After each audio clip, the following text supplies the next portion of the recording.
It's at the school of Amen, Ipit Rasut, or Ipit Asut, and other temples where the priests also baptized the initiates once they finished 40 years. This is long before John the Baptist. Now, this temple called Karnak today, or Ipit Asut, as our ancestors called it, going into this temple, as I said, these are temples or books in stone. The pylons are pages of history telling of our story. But as you go into the temple, you see the ram symbolized as Amen. That was the Zoot type as Amen. Now, we see Ursa Ma'at Ra, Septepan Ra Ramesu Ramari Amen, a little practice you can say it too. Here we see that was his throne name, as they call Ramsey from Ramesu, is now under the ram, symbolized as Amen. 2,000 years ago, our ancestors worshiped Amen, and his symbol was the ram because the sun was in the constellation of Aries. I show this because let's go to Christian art, and you see the ram in the European Roman Christian art. Why is that ram in their Christian art? Because they were deifying and worshiping Amen. Is this animal worship here? If they have the animal ram represented as Amen in their art, and it's not animal worship, why they come into Kemet and say animal worship and pagan and heathen and polytheism and all these other type of negative terms? Let's look at this. When you also go and look at and see the ram or the lamb over, as you see a Roman character of a Jesus here, it looks like. But when you look at that figure with the ram or the lamb over the shoulders, it was taken from Kemet when I showed you when the ram or the lamb in ancient Kemet, where the king became one with Amen and the Zoot type was the ram. But let's go over 4,000 years ago to the tomb of Meroruka. In the tomb of Meroruka of the 6th dynasty over 4,000 years ago, that existed thousands of years ago on your reliefs in the books in stone with the ram or the lamb around his head long before the Roman art. There's a couple reliefs that I want to point out to you just to evoke some thought, because a lot of things I'm going to do is to evoke some thought, to give you some ideas, concepts that were here long before the Western world was even in existence. Meroruka, Mastaba of Meroruka, and this is Teti.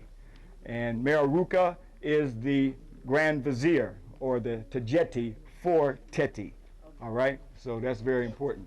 So I'm going to show you, yeah, the Tajeti. He's a Tajeti. That means Vizier for Teti. Okay. We'll leave an opening in case people have to walk through there. I'm going to show you here, as you see the priest with the ram around his neck.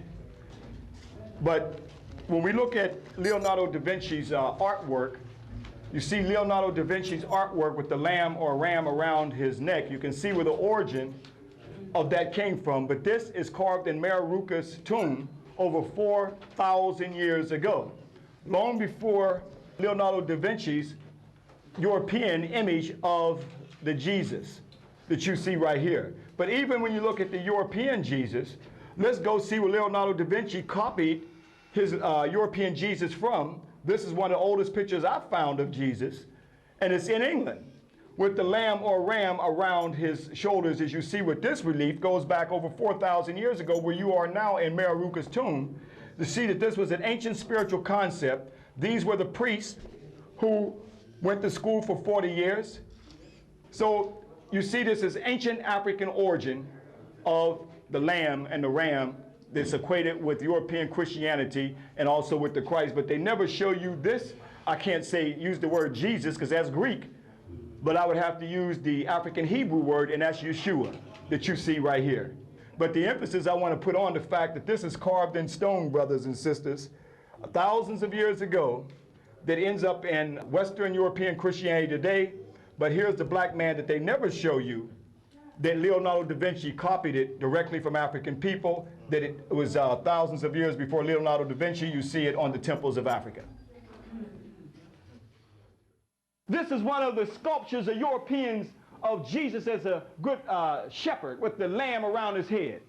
But when I went to England to the museum, the brother saw me with all the equipment, and he said, "Brother, what are you all about?" I said, "I'm here to document our story. You got anything in here?" He said, "I'll help you out." He took me in the back room where the tourists don't go. And you know what he showed me? Where they copied it from right here. Wow! Oh, yes, brothers and sisters, huh? It's time for the liberation of your mind now. Huh? This is what they got locked up in the museum in England right now today. showing the true African Jesus right here, where the Europeans copied from this one to make their version of it right here. Even Reverend Bar Shango said that Jesus was from the tribe of the Black Panthers. I noticed that there was a Black Panther down by his legs. Huh?